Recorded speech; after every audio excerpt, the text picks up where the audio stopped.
Okay, buongiorno, and welcome to my Way of Thinking podcast, or MWOT for short, hosted by me, Lee Greeno, here live from the man cave every week. You see my little poster. I'm starting to get a little banner together. Got some brilliant quotes on there from all the guests, which I'll also be getting onto the website. So have a look on there if you just put www.mywayofThinking.co.uk. Try and get these fantastic quotes that every guest has been on.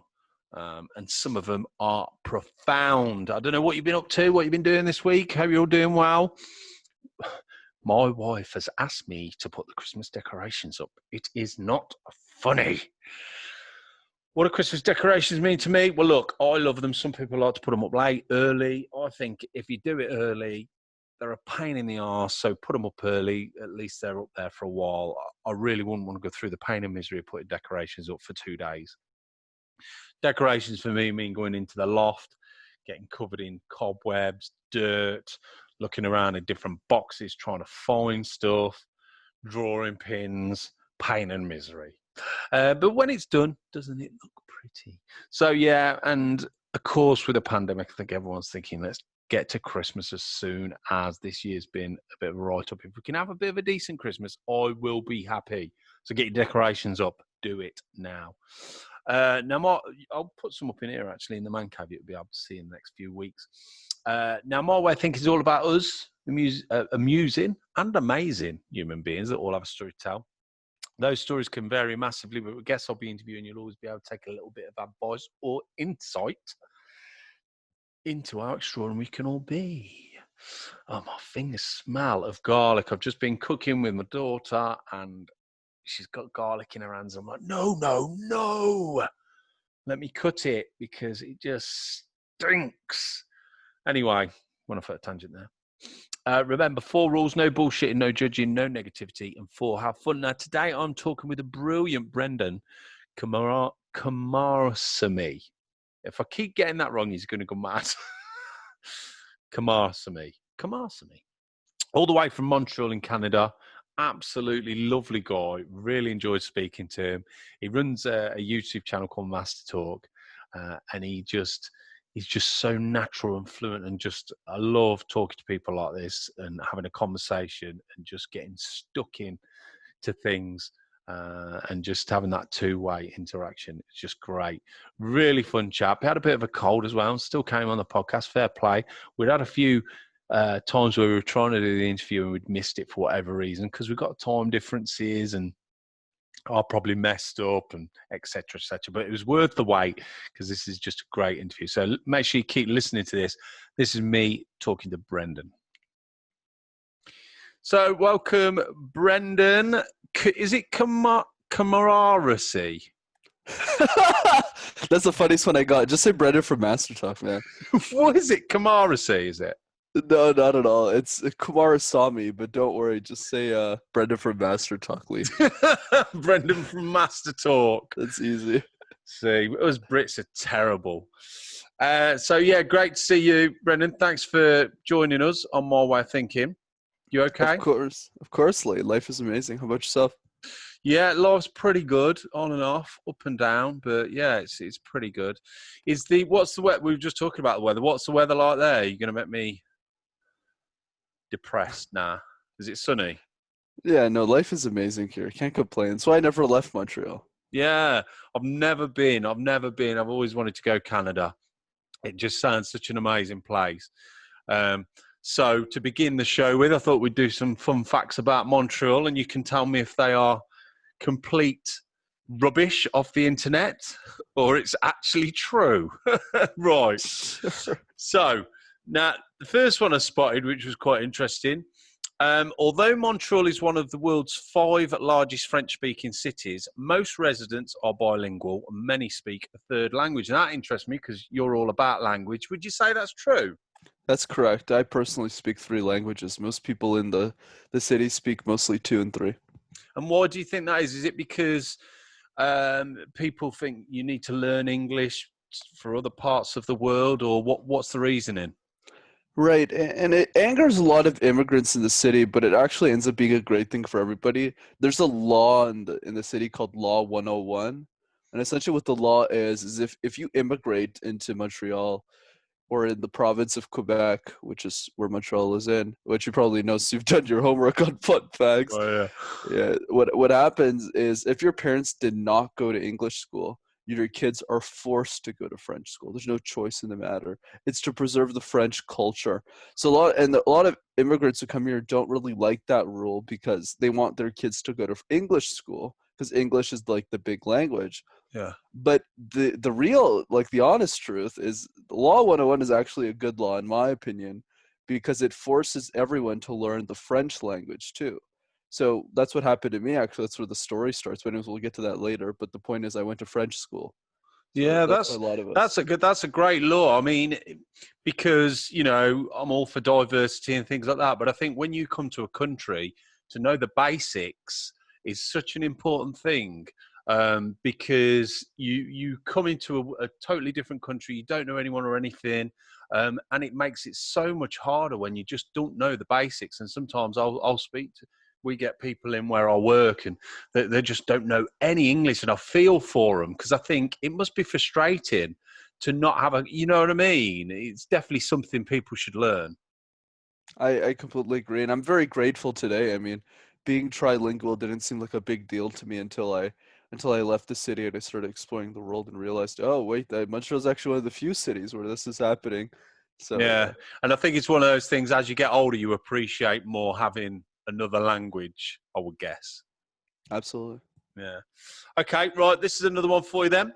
The world's first recorded indoor ice hockey game was played in Montreal on March the 3rd, 1875.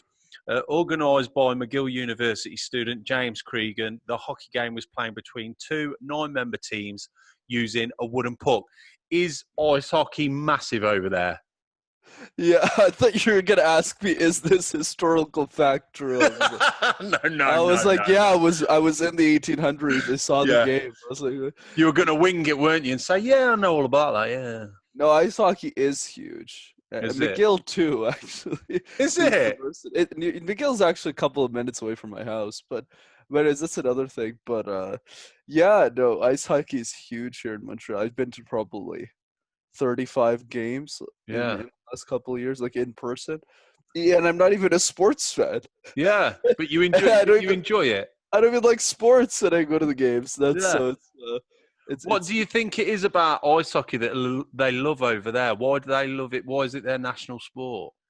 I think it's like footy or rugby or cricket in the UK in the sense that it's just a part of the culture, Yeah. right? It can get pretty nasty as well, as it can't it at times. You know, that's what's funny about ice hockey. When we think about ice hockey as a sport, it is pretty crazy. But if you compare it to other sports, especially down south, like in America, it's actually not that bad. Like Yeah. football is crazy. Like Yeah, I think that's what it is, the media, you could have 100 ice hockey games where everything's fine, and then there's one big fight, and that's what's on the front page of the newspaper. Well, on the back page of the sports, isn't it? Big fight erupts, it's on telly and everything. absolutely. Right, okay, a couple more. Now, this one interests me. Le Ron, the entertainment complex built for the Expo 67, on nearly 1,000 acres of man-made island in St. Lawrence, is now Canada's second largest amusement park and is owned by Six Flags theme park company. And the reason I spotted this is because I'm a big fan of theme parks. We go America sometimes, Florida, places like that. But I've always wanted to go to a Six Flags. Have you ever been? Yeah, I've been to Laurent. It's actually not really worth the hype, so I Oh. wouldn't. That's not the reason why you come to Montreal. Trust me. You definitely want to visit Montreal, Yeah. but not definitely not for the amusement park. Right, so they've bigged that up for no reason then. Yeah, pretty much. But a lot of people go there, but if you ask me personally, it's not the reason I would recommend Montreal. I think the reason I would recommend Montreal is the food Oh, and right, okay. and the Is it people. amazing, the food? Oh yeah, Montreal has the highest number of restaurants per square capita, so more than New York and LA. It's pretty much it. Wow. Yeah. Well, it's funny actually because my last fact is about food. It's Montreal-styled smoked meat is a type of kosher-style deli meat produced by salting and curing beef brisket with spices. The smoked meat is prepared similar to New York, but with different seasonings. The recipe for Montreal steak seasoning is based on the seasoning mixture for Montreal's smoked meat. What's that all about? Does it taste nice? I don't know about the seasoning, but I definitely know about the food. Smoked meat in Montreal is to die for. Is And it? Yeah. that's also true with poutine and bagels. There's a Everything, yeah. picture of it here, and it's just like, oh yeah, that looks dirty. We over here we have we'll try and be healthy living like you do everywhere, but when you see something that looks nice, it's usually completely wrong for you, and you're like, yeah, that looks dirty. It doesn't look healthy at all. You know, Montreal's a fun place to be because you're kind of in the intersection between Western culture and European culture. So what do I Okay. mean by that? Like Montreal's very European since, half the people speak French. We like getting picnics for lunch. It's a very relaxed environment. The Yeah. scenery is great, but we also stuff smoked meat into our mouths, right? It's like it's a great in-between world. Best of both worlds, yeah. So you've got the American burger, and then the Burger. yeah, and then the European cuisine of salads and stuff like that. Oh yeah, like this was a year ago. I was at a fancy restaurant called Europea in Yeah. Montreal. It's a very fine dining. But the day before, I was chugging chicken in my mouth. Right? It's like Yeah. it's Big chicken leg. Yeah, yeah, we have it's that. We just have that here. We have that here. Okay, well, there's some fun facts anyway that are a complete waste of time. But anyway, lovely, great to have you. You got a cold? yeah, it's okay. Don't worry. It's just a small little. Nightmare. Well, touch wood. I haven't had a cold yet this year. I keep taking my vitamin C, but this is the time of year over here in England where colds are everywhere, which is a bit of a nightmare because obviously we've got the pandemic.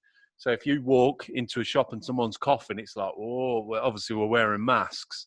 And it's getting that time of year now where it's a very wintry over here and people are getting colds and you've got the pandemic. So it's a bit of a nightmare, to be honest with you. Yeah, the way that I see it, man, is it could be worse. I could not have smoked meat right now. So I'm not complaining too much. Life is great, man. Yeah. And what's the pandemic impact it's had over there in Canada? Because we haven't really heard anything from over there. There's a reason why. It's because nothing happens in Canada. Yeah. We just have a handsome PM, and PM is Prime Minister for those who are listening. Yeah. So, and that's it. We just voted him in. He's a handsome guy, and then we just have a handsome, beautiful life. That's it, man. Nothing else happens here. That's why I never left. I thought about moving to the U.S. so many times. Yeah. Like, why? So, has there been I have no healthcare here? Yeah, no pandemic over there at all. No, don't get me wrong. Montreal is actually the epicenter for the pandemic in the country, and we're getting a lot of cases. But it's okay. Look, I never go outside, so it doesn't really matter. It's not the end of the world. It sounds very chilled out there, is it? Yeah, or maybe it's just me representing the whole population. But I think there's a reason I've never left the city. I think that's probably a good way to summarize it. Oh, cool. Okay, so tell us a little bit about growing up there, Brenden. I mean, I guess where were you born? Were you born there, or did you move there? You got it. So I was born and raised in Montreal, and I think that's a good place where the story starts. Going back, because you kind of teed this up pretty well, like going back to Law 101. Yeah, and that's kind of where the presentation, everything started. So when my parents looked at me when I was 5 or 6 years old, they're like, "Hey, buddy, you need to go to French school." And I just looked at them real confused. I was like, "Why? Why do I need to go to French school? My first language is English." Yeah. I also speak Tamil.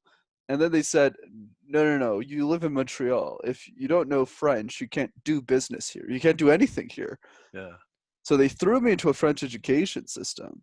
And the reason I struggled so much wasn't just because of the language, but also from a presentation context. Let's say I'm standing in a crowd, or in front of a crowd, rather. Yeah. And you don't know the language. Already people are uncomfortable with presentations. I didn't know the language. Yeah. So I just look at people and go, Bonjour. So yeah, man, it was a tough childhood for sure. Bonjour. Is that all you said? Bonjour. Yeah, I was like, bonjour. bonjour. Yeah, it was tough. I was lucky though.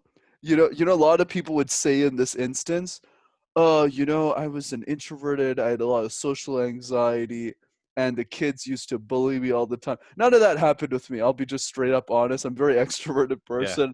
Even if I didn't know the language, I still got along. And you know what? A lot of kids in Canada, I got bullied maybe once or twice. Like it was a one-off thing, yeah, maybe in all of my education system, like yeah, all of it. But yeah, honestly, most of the Canadian kids were really nice. They came up to me, they tried to speak English, they tried to communicate with me. yeah. Really sweet people. So I'm very grateful for Canada. Montreal just sounds amazing. I tell Not you. much to complain about. Not much to Yeah. complain. So I going. wish I wish I had a sad story to give you, man. Like, I've had troubles in my life, an alcoholic father and all that stuff. But overall, my life's been pretty good, man. Hey, there's nothing wrong with that. There's nothing wrong with that. Having a good, having a healthy story.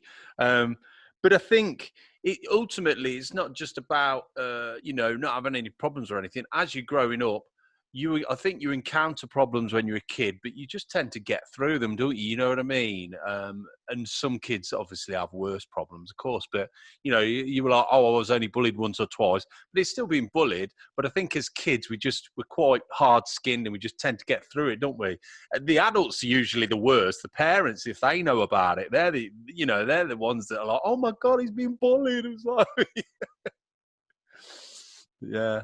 So growing up, okay. So you're going into school. What did you, when you got sort of, I don't know how it works over there. Do you go to university, college? You got it, man. So after high school, what happens is there's an in between university and high school called cégep, which is college in French. And that's when we do like a 2-year, 3-year program, and then we go to university. Oh, right. Okay. So what were you thinking about what you wanted to do in that period, or did you know what you wanted to do? I was a really bizarre kid growing up, Lee. It's interesting that you asked me this. So when I was 12, the career counselor came up to us and said, "You need to figure out what you want to do in life." And obviously, for every other 12-year-old in the room, what do you Yeah. mean? It was Yeah. like, but I was a bit different because I don't know what it's about me, and I really can't comment on it because I don't really know myself. But I knew I was ambitious because my parents were factory workers growing up, and I just said I want to make money. I want to get out of there. So for some reason, after they told us that, I went home and I just knew exactly what to do. I took a list of all the careers in the world at the time. I looked and I compared it to my report card to see what I'd be good at and see what I'd tolerate the most given the salary. And I landed on accountant. And the worst part of all of it is I never changed my mind until 2 years ago. So for a Yeah. decade, since I was 12, the only thing before that I wanted to be was a stand-up comedian until I saw the work ethic and not the work ethic, but rather the lifestyle of a lot Yeah. of the people I admired. And I said, I want to do this. But then after I chose accountant, I never changed my mind. It's funny you say about comedian. There's a podcast which I'm releasing next week, and I was speaking to a comedian, and we were talking quite a lot about the work ethic, and people think these comedians just walk on stage. They are perfectionists. They are checking their routine, checking every joke, and it's such a hard career to know you could walk out in the front of hundreds of people and you say a joke and no one laughs. You know what I mean? It's like, what? Where do you go from there? I admire comedians, definitely. Literally, last episode was for Master Talk was the 3 lessons I learned from stand-up comedians. And what I was explaining in that video is that let's say you're speaking in public, like like you're talking about your podcast, you're talking about something you know a lot about. Not many people can disagree with you Yeah. because they can go, well, Brendan's the expert on communication or Lee's the expert on podcasting, so I'm just going to listen on my head and Yeah. take notes. But in stand-up, when you're doing stand-up comedy, that flies with nobody because everyone knows what's funny and what's not funny. You could be a farmer, you Yeah. could be a bagel maker, You could Yeah. be an entrepreneur. It doesn't matter. If you're funny, you're funny. If you're not funny, well, you're not funny. So it's a lot more stressful in that type of Yeah. environment. Yeah. They really, and I spoke about a book actually. It's here. I spoke about this book by Steve Martin. It's called Born Standing Up. It's a great book. If you get a chance, read it, Brenden. Interesting. And he talked, I mean, Steve Martin's a funny guy, and he talks how, the anxiety and depression of being a comedian, and he used to say, I hate doing big crowds of thousands of people. The pressure is just too much. I'd much rather speak to a few people, and have a laugh. But the pressure and to perform, it's fascinating stuff. It's crazy, man. Yeah. It's crazy. That's why I have a lot of respect for them. Definitely. Now, one thing that interests me with you is the way when they said, right, what do you want to do as a career? I've spoken to quite a few people about this, and there's never one right way. Some people just fall into a job. Some people, their parents might do the same thing. There might be a bit of luck involved. But with you, it was very analytical. I like the way you had a list. What's nearest the top earns the most money with the least amount of stress. I love that. Is that something that's always followed you? You've always been very creative and analytical. Yeah, I'm a pretty calculated guy, Lee, if I'm being honest. Like, for example, in the situation you gave, now I've given that a word. I call it the process of elimination. So anyone who's lost, which is a lot of people, unfortunately, I always ask them the following. Do you want to be a plumber? Do you want to be a garbage man? Do you want to be a pastor? There's nothing wrong with those careers. I just want to put that out for the record. Yeah. But a lot of people don't want to do those things. Yeah. And I think that it's very empowering because it's a lot easier to say no than it is to say yes. Yeah. It's a lot easier to say, I don't want to be a garbage man. Nothing wrong with that once again. They make a lot more money than I do. Versus saying yes to accountant. Yeah. Yeah. So when you do it that way, it's a lot easier, and it hopefully that helps somebody out there. But the point is, I've applied that to everything in my life. When I made the decision to be a technology consultant, I weighed all my options. When I made the decision to be a YouTuber, I'm probably the most boring / interesting YouTuber. I don't really know how to define myself. Like, I present really exciting videos on a niche topic almost nobody cares about. And so even that was like, the way I describe myself these days is I'm the Michael Jordan nobody gave a shit about. That's a good look. I had that intensity, that insanity. In case you haven't seen the documentary, I highly recommend it. It's really good. Yeah. But anyways, it's called The Last Dance. But it trails Michael Jordan's journey and his insanity with his team. Is it the one with the different episodes? Yeah, you got it. I've seen about the first 3. I haven't finished it though. Oh yeah, it's really good. Anyways, so I did the same thing, but with presentations. So that was a good way of explaining it. What do you think? Because some people will go, "Oh, I've always wanted to be a vet," and it's sort of instilled in me. I mean, like veterinarian, you mean? Yeah, like a veterinarian or a doctor, or whereas you haven't got that. You sort of look at the options. Is that how you know what I mean? Or have you ever said, right, I'm really passionate about one thing, or is it a fact that you're passionate about lots of different things and then like to pick from those different things? Oh, that's interesting. Yeah, I think it's a little bit of everything, but let me try and explain this in a way that makes sense. Most people, and I have this fault too that I'm trying to fix, once they pick an identity, they tend to stick with it. So let's say, for example, this is the classic example, okay? Somebody who grew up wanting to be a lawyer their whole life, okay? So what do? They go to law school. It's like a 3-year, 4-year process. Then they have to pass the bar exam. Then they might even have to do a bachelor's before they even get to law school. And then they finally get to the job, the 6-figure, high-paying, corporate dead job. Like, it's literally death. Like, you're literally sitting there, you're articling all day. It's a living hell. Yeah. So why don't most people leave? Yeah. Because all of their identity was wrapped up in winning that competition, in getting the job that most people dream of getting. Yeah. Most people aren't willing to give that up. Yeah. Yeah. But except with me, one philosophy I have is always be willing to kill your identity to move on to a better one. Yeah, yeah, that's a great bit of advice there, because I listened to Tim Robbins once, because he does some great stuff, and Tony Robbins, not Tim Robbins, Tony Yeah, Robbins. yeah, yeah. I was wondering, it And was like Tim Ferriss or is yeah, Tony no, Robbins? Tony Robbins. And I heard him once say that the problem is people get hooked up on this goal. When they were a kid or when they went college, they were like, right, I'm going to be this. And when they don't achieve it, it ruins their life. And he says, what you should do is change that goal. Change that goal. Don't be so narrow-minded to say, oh, I have to achieve this, otherwise I'll feel, because it will just turn into depression and things like that. What you need to do is change that goal. And like you say, you're an unhappy lawyer. You've done all that hard work, and what good is that to you? All the money in the world is no good to you if you feel like that. I'm with you, man. And that's the thing. That's people struggle with. Whereas I think for me, the big difference was going back. This is going to get a bit complicated, but going back to Elon Musk's point of view about the world, thinking from first principles, and what that is essentially is what is actually true, Yeah. not what does everyone believe to be true, because that's usually wrong. It's like the whole U.S. elections, right? You're either a Democrat or a Republican, but very few people go, what can I learn from both sides?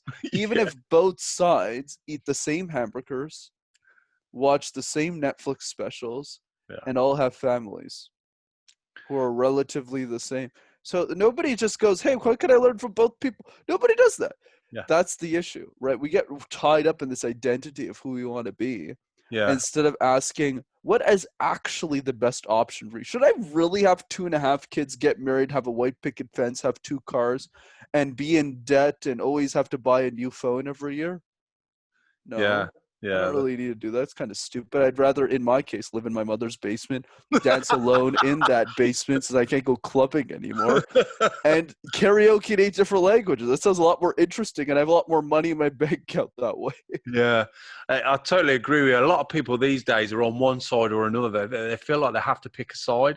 And I spoke to a young lad called Jack Street. He was on my podcast the other week. He's not a politician, but he's into politics, and a very lovely young guy. And I was saying, over here, especially because of COVID, everything's very political. To me, if you're an idiot, you're an idiot. I don't care whether you're Labour, Conservative, or, if you talk shit, you talk shit. And that's the problem these days. You know what I mean? It's everyone's like, oh, we have to be this side, we have to be that side. Well, no, actually, let's talk about it. Let's have an opinion and not just be, dead center, like everyone else. We don't have to be like everyone else. I'm with you. Yeah, absolutely. No, sorry. I thought I was listening to you, man. That was awesome. That's the rant over anyway. I like it, man. I like the way that you analyze people as objectively as you can, right? At the end of the day, you either know your stuff or you don't. Right? Yeah, you judge them based on that. Yeah, I think what you have to do, from my perspective, obviously I'm a bit older and a bit wiser, but very true. Well, yeah, but which one are you saying, wiser or older? Watch it. I'll let you make that call. But I think definitely I am. I can't. As I'm older, I just can't. I wouldn't pick a side.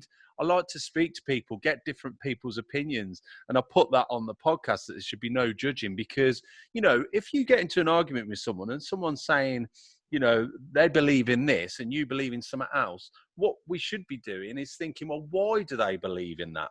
Not, fighting it. Let's listen to their opinion, because, they believe it for a reason. They're not believing it to be horrible. That's their belief. And I definitely think as I get older, I believe, we should all have listen to other people's opinions. Might not agree with it. Don't get me wrong. I might think, I still believe you're wrong, but why does that person think that way? Do you see what I mean? I'm with you, man. Yeah. Like, I think the idea is, this is my opinion of what a genius is. A genius isn't someone with a PhD. A genius isn't someone with an accolade. A genius is someone who asks questions all the time until they arrive at the actual truth. It's just, unfortunately, most people don't pursue the actual truth. Mm. They pursue the truth that everyone wants them to believe. And that is a very different distinction, Yeah. right?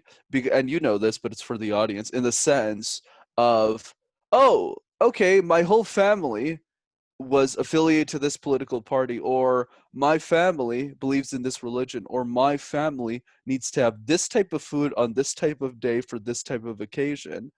I'm just going to assume that is true and that is the way of doing things, or the right way of doing things, instead of just saying, what is everyone else doing? And why are they doing that? Yeah. You know, I call it the truth is always in the middle. Yeah. Right? The truth is never in the edges. It's on the edges. It's always in the middle. You need to talk to everyone to figure out what's actually true. Most people don't want to have those conversations and believe whatever they want to believe. Yeah, good point. Good point.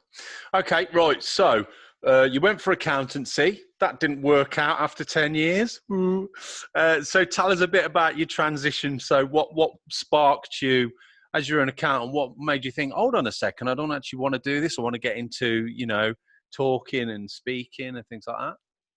Yeah, for sure. So what happened was, when I was in university, essentially, Lee, started doing these things called case competitions.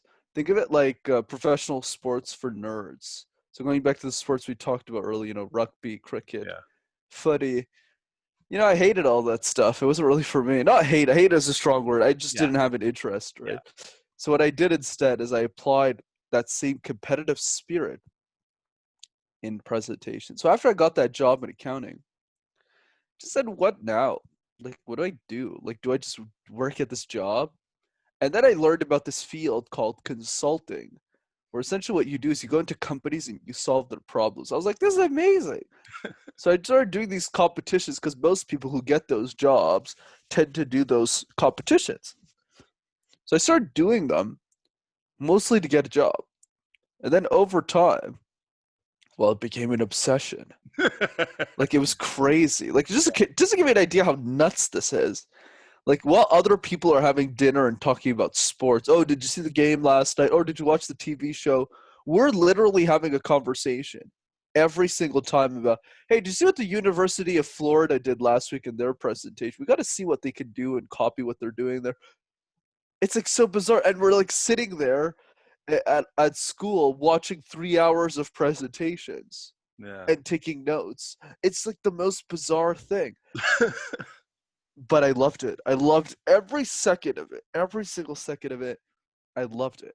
And honestly, man, it was just to get a job in the corporate world. It wasn't to be a YouTuber or what I do now. But what happened? Oh, feel free. Did you want to add something? No, go on, carry on. Oh, okay, sure. No, I thought you wanted to. No, I just love your thoughts. But anyways, the point is, at the end of university, I got that job I wanted in corporate. But then I kind of just asked myself, what do I do now with my life? And what I realized, man, was an unintended consequence of doing all of those competitions. Because I'd competed in 50 competitions. It was nuts. I was a nutcase. Wow. Yeah. Probably the biggest nutcase that ever went through the program. It's probably top 3 Yeah. out of the hundreds of people who have been through it. Right. But not only was I a nutcase in the level of presentations, I also started coaching all of the other students, not for money, but because they were entering. You know how, like, when you're on a footy team, Yeah. you train the new kids on the block who enter the program or the school extracurricular. So I was doing the same thing, just to help them win competitions and to play more of a mentor role. But without realizing it, I became the youngest professional speech coach in the world. Yeah. Because I started training executives when I was 22, and I just went, wait a second. So anyways, after the 20th person asked me this question I didn't have an answer to, which was, how did you learn how to speak? I was just like, I don't know, man, you just speak. Isn't that how it works? But then I went to go look up online on YouTube, and I realized everything on the platform was horrible. Like, I was vomiting in my mouth. I was like, I was teaching better in university with like a slide with no budget. I was like, I can do better than this.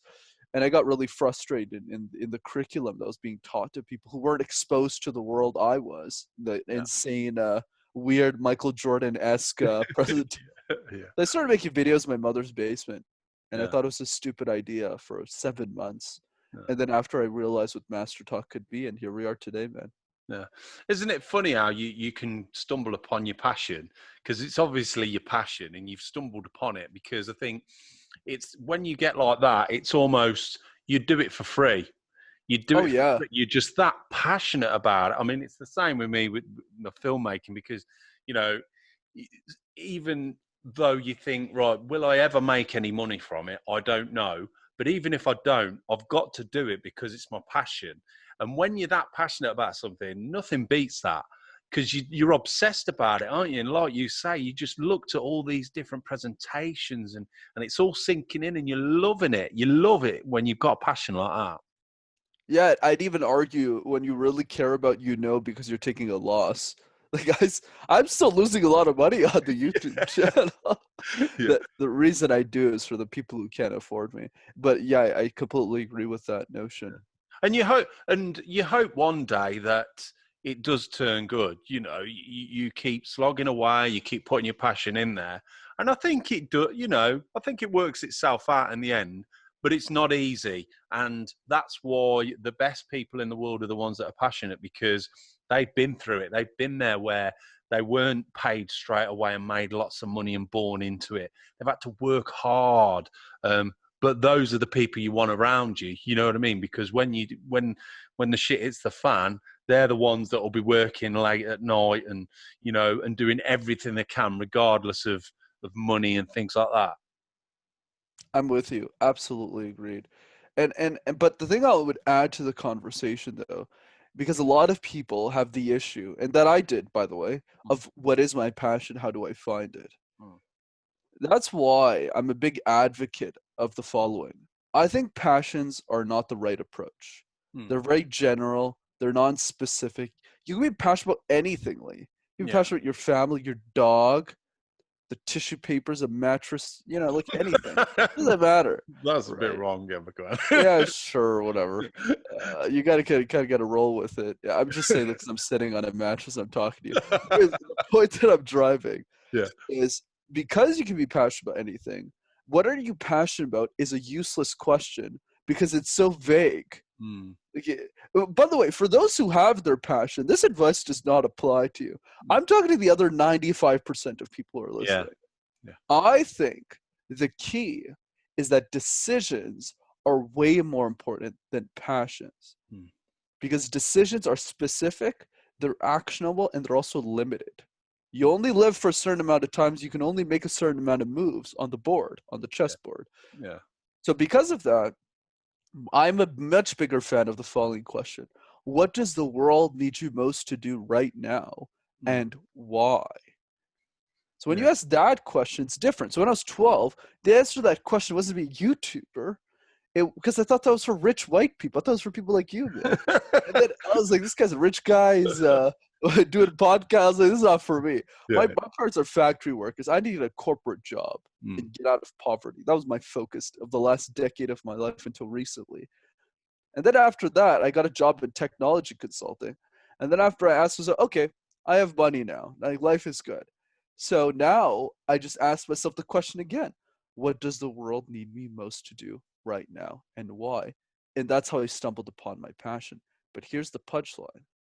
If I never did accounting, if I never did case competitions, I wouldn't even have the expertise to do MasterTalk. It never would have existed. Mm. So that's the key. You need to make decisions in life, not focus on passions. Yeah. I agree. I agree with that somewhat. That whatever you do beforehand will work. Will the experience and the life experiences you have all help to bring you to where you are? Because if you'd have been a master speaker when you first got out of school, you would never have been as good as you are now, knowing what you know. So it all works its way out. It all works its way to the right place in the end, I suppose. Yeah, I'd even argue if I never went through that program, there's no way I would have done MasterTalk. I wouldn't have had the idea. I wouldn't even be that great of a speaker. Yeah. So tell us a bit about MasterTalk then. What? Obviously, I've seen some of your YouTube programs, but what is it for? Absolutely. So MasterTalk is a YouTube channel I started to help people with their communication skills. So basically, the idea is if there's something that you care about in the world, whether it's your podcast and sharing your message out with people, whether it's a recipe you want to share with your loved ones, whether it's a tough conversation you want to have with the people that you have around you, I want MasterTalk to be the vehicle, the bridge between every idea that needs to be shared. right? So the idea is, if you can't afford a speech coach, watch my free stuff and go share your ideas with the world. That's basically the idea. Love it. And it's free. It's free. Very true. Beautiful. Now, so would you say you're a motivational speaker or a public speaker? How would you call A yourself? yeah, of course. A lot of people like to label me as one because I'm a good speaker, right? So they go, wow, he's like a motivational speaker. So, I mean, in some part that is true, because part of public speaking coaching and teaching, and I give keynotes on presentations, which is interesting. It's kind of like meta. You're like presenting about presenting. But the point is 90% of it is mindset in many ways. If you don't think you could be a great speaker, if I can't convince you in today's podcast, if you're still listening for some reason, then then the key is you won't be able to master. But if I'm able to convince you, then we're good. So yeah, in many ways I am one. Yeah. But I would consider myself more as a public speaking coach. Yeah. You come across very natural, and what you're saying is very natural in the way you say it. And I suppose that's the key. We were talking about comedy earlier, and that's the key, is when people look at other people and feel familiar. I don't know what the word is, but they feel like they believe the person and it's natural. That's the ultimate goal, isn't it? It's like our conversation now. It's just a natural conversation.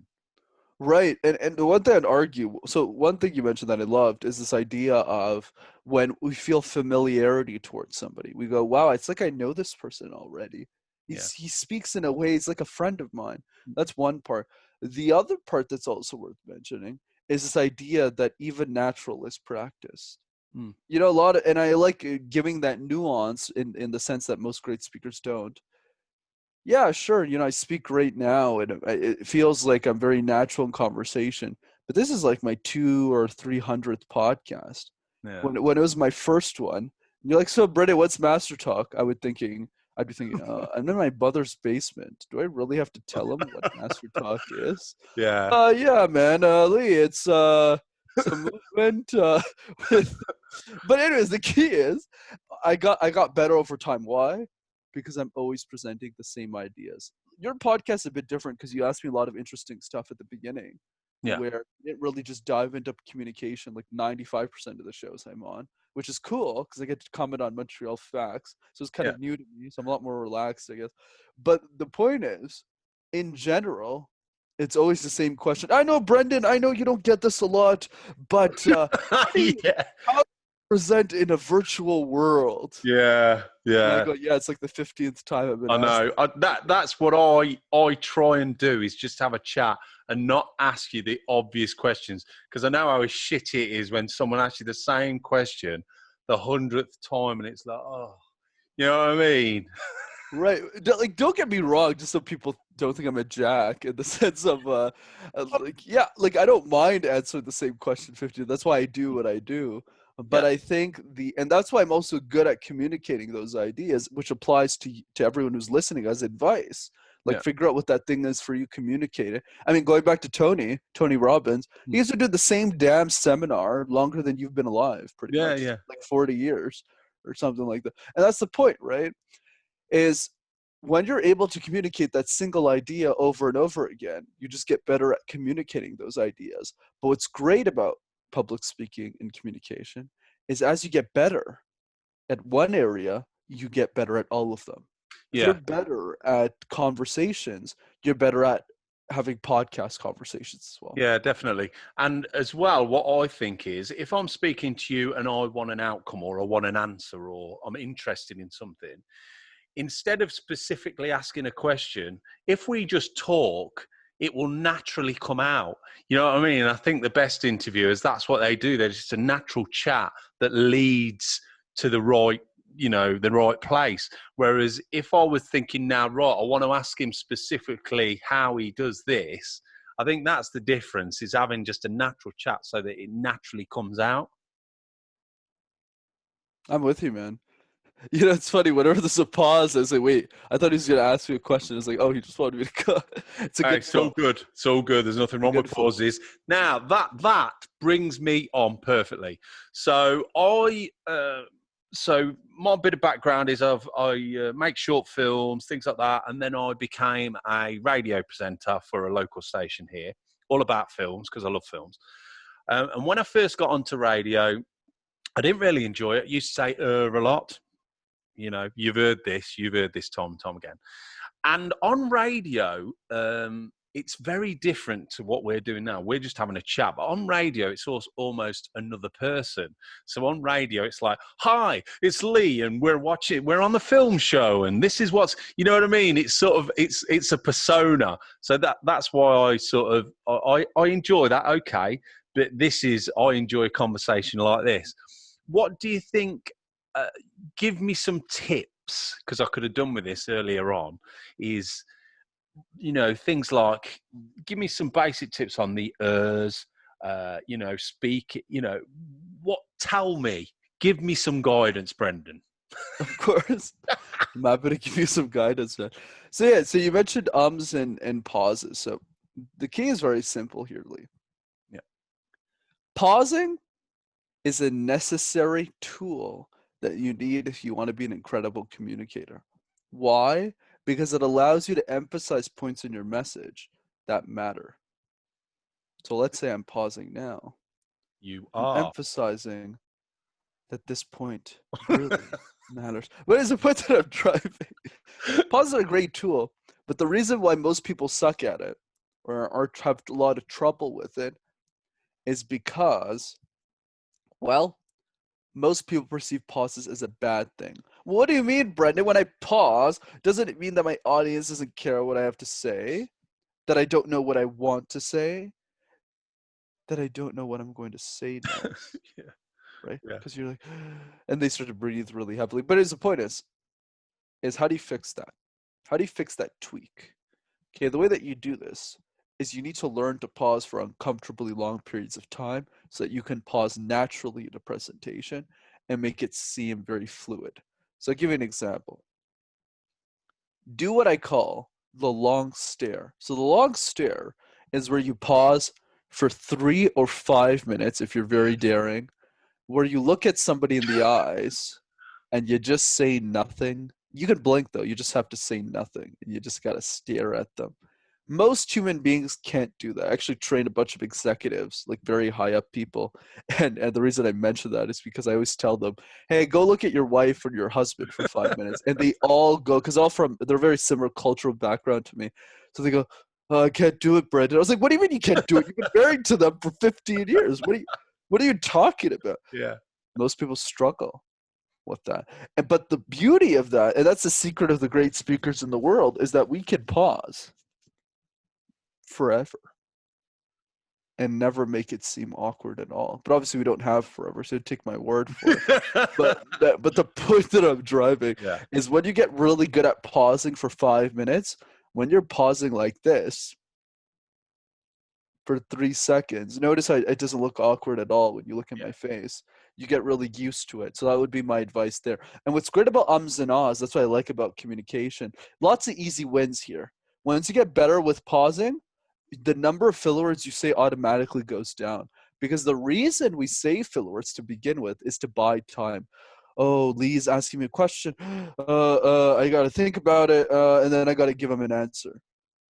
But if I know how to pause, I'm going to say, Lee, that's a great question. Yeah. And in my head, I was like, what am I supposed to say? Yeah. What is going on here? Yeah. That's the key. So get better with pauses and you'll say less filler words. That's good advice. I think I'm better at it. I'm not perfect yet, but I do try and, you know, take my time. I think on the radio as well, you're under pressure a lot more. So you're thinking about the music that you're about to play, how long you've got timings. And if you try and wing it on radio, it's fatal. You just start going, So, you know, I definitely prefer the conversational style, shall we say. Now, but one more thing I'd like to ask is vocal warm-ups. Have you got any advice on vocal warm-ups before? You know, no, please go ahead. No, before you know, maybe I go on to the podcast, because I am aware of, you know, we've got a local dialect here, and I can mispronounce words sometimes, and I hate it when I hit, like I've just said, I hate it.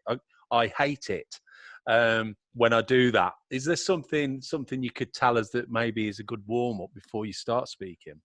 There is, but I don't think many people will do it, but it's helped me a lot. So the warm-up is karaoke in languages you don't know. So I'll tell you a quick story. As I was mentioning earlier, very briefly, I speak 3 languages, but I can actually karaoke in 8 different ones. So in addition to the 3 that I speak, English, French, Tamil, I can also karaoke in Korean, Mandarin, Japanese, Hindi, and Spanish. Wow. So how did that happen? Okay, I started karaoke I'm not a very good singer, I just want to put that, or a good dancer, I just like doing both. But when I was in college, I had a lot of Asian friends. And what people from that background do, people from Thailand or China, or they're very similar in that nature. They don't really go out to drink. Instead, what they do instead is they go to karaoke. Yeah. And they order, food, and it's like a great time. So a lot of my friends were from that background. So they looked at me in college, they're like, hey man, you want to go out tonight? I was like, oh, sorry guys, I don't really drink. It's not really my thing. And they go, oh, no. Like, we're going to go sing. And it's really bizarre. It's like, okay, I'm not a singer. They go, oh, I don't think you get it, Brenden. Like, you have to go there. So the first couple of times I said no. I said, I don't want to do this. But after the 7th time, I was like, well, I don't really have any other friends. Yeah. So I might as well go to. And then I enter this weird room. It's like this weird. There's like a server. And I was like, whoa. First of all, I realized in that moment a lot of my friends were pretty rich. No, I'm kidding. It's not true. It's the way karaoke is. So, anyways, so some English songs started. But I started getting into it really quickly, as you can imagine, since you probably know the kind of person I am at this point of the show. But then they started switching languages. Yeah. Some of them were Korean, some of them were Japanese, or like Japanese music. And I couldn't keep up, obviously. I didn't know. I was like, I don't know those languages. But we went to karaoke every month.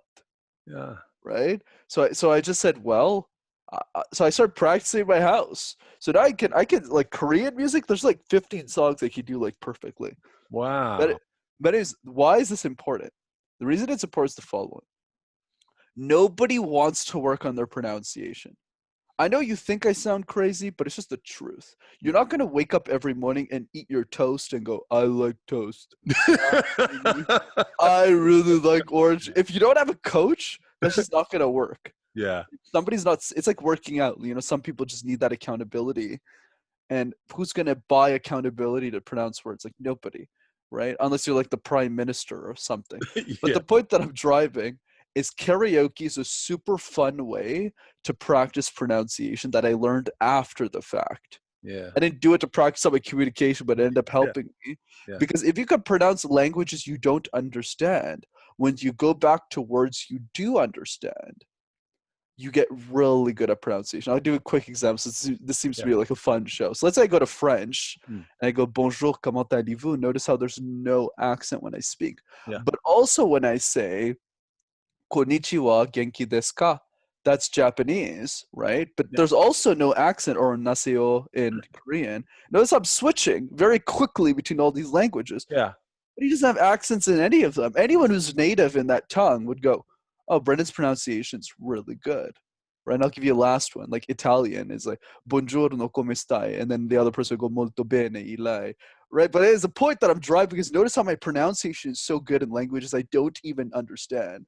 So when I go back to my actual English language, my pronunciation is always great. So that's what I'd recommend. Pick a song that you like, that you don't understand, and try and figure out how to sing it. Whoa, that's great. I love karaoke. Yeah, but I'm sure you're always doing it in English, though. That's my guess. Yeah. Oh, yeah, and I'm no good, but I don't care. I just love the freedom of getting up and having a good sing-song, especially if it's a song you love. So maybe what I should do is find a song I love and learn it in a different language. Is that what you're saying? Correct. Or find a song you're already listening to that you don't understand. You just like the sound of it. Because I listen to a bunch of different languages. Yeah. Or find that one, like a good one, is like maybe a Despacito or something. Yes. Because it's Spanish, right? That's like an easy win. right? Yeah. And then you could do the one with Justin Bieber if you want some English stuff to keep Mix to like it. do some, to mix it Well, up. I've always fancied myself as a older Justin Bieber, if I'm honest. Uh, I'm a huge fan of JB. I think he's great. oh, yeah. Right. Okay. Now, I always ask my guests about a favourite. So whether it's a book or a film or something that other people can access, because I'm always interested. Have you thought of one? Of course, I would say the same one actually. It's Thirst by Scott Harrison. Scott's the CEO of Charity Water. He basically started an organization to help people get access to clean drinking water. But what's fascinating about the guy, Lee, is he used to be a nightclub promoter in New York. So Yeah. he used to sell like bottles of champagne to 500 bucks to people who'd wait in line for it. And now he's using the same marketing genius that he got from that Wow. club scene. He was like the king of the clubs in New York, and he applied it to philanthropy. And he's been able to raise hundreds of millions of dollars. I think he's a very fascinating guy. He's also a personal hero of mine, so I recommend the book. Thirst, and what's his name? Scott Harrison. Scott Harrison. Oh, I'll get that. I mean, it goes back to what you were saying earlier, really, about the lawyer, training all those years, becoming a lawyer. And that does tend to happen sometimes in the business world. I mean, in life in general, where you've got everything you wanted, you're up here, you're a top nightclub manager. And then you think, well, actually, what am I actually doing with my life?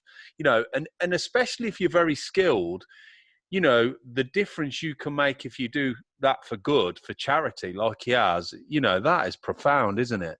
You're nailing that part so well, in the sense of you're so right, especially with the difference of skill, especially if you're really smart. Yeah. Like at some point you'll realize, what in the world am I doing? Like I could be spending this hour doing an interview, helping somebody who's listening, writing a script for a YouTube channel, doing something that adds value to people, instead of just checking the boxes. Like what's the Yeah. point? Yeah, definitely, definitely. So now, if people want to listen to are you just on YouTube, or have you got a podcast as well, Brenden? I'm actually just on YouTube, but that's the place to go for public speaking, because you can actually see my face like presenting, so I'm not BSing my advice. Oh yeah, guys, focus on pauses, and I don't know how to apply it. So where would they go? What's the channel called? Yeah, absolutely. So it's MasterTalk in one word. MasterTalk, one word. And are you on Instagram, Twitter, and any of that? I am, but you'll find all that stuff on the YouTube channel and you can message me if you end up finding my handle. Excellent stuff. Well, look, it's been an absolute joy speaking to you, Brenden. I'm so glad we got there in the end, all the way from Montreal. And, I hope the channel goes from strength to strength. Hopefully, if you want to come back on next year, come back on and we'll catch up and see how you're getting on if you fancy that. For sure, Lee. It was such a pleasure, man. Thanks for this awesome chat. Yeah, and thanks for coming on, especially as you've got a cold as well. Of course. All the best, sir. The things we do. Okay, take care, Brenden. Speak soon. Take care. Okay, so that's it. Massive thanks again to Brenden for joining me today from MasterTalk on the YouTube channel. Make sure you check that out. There'll be links in the description below. Make sure you follow the podcast, because over the coming weeks, there are going to be even more amazing guests from around the world. Trust me. You can listen on the usual platforms, iTunes, Spotify. Please leave a rating on there and subscribe, like, or press the bell, or whatever you do these days. To keep up, follow on Facebook, it's My Way of Thinking Podcast. On Twitter, it's My Way of Thinking, but without a G on the end, a 3 instead. Every week, I put the whole conversation on YouTube as well, so you can see my lockdown beard. And finally, if you want to get in touch or think you could be a great guest, email me, MWOT@AOL.com. Thanks ever so much for listening in. God bless. Take care, and I will speak to you next week. Bye.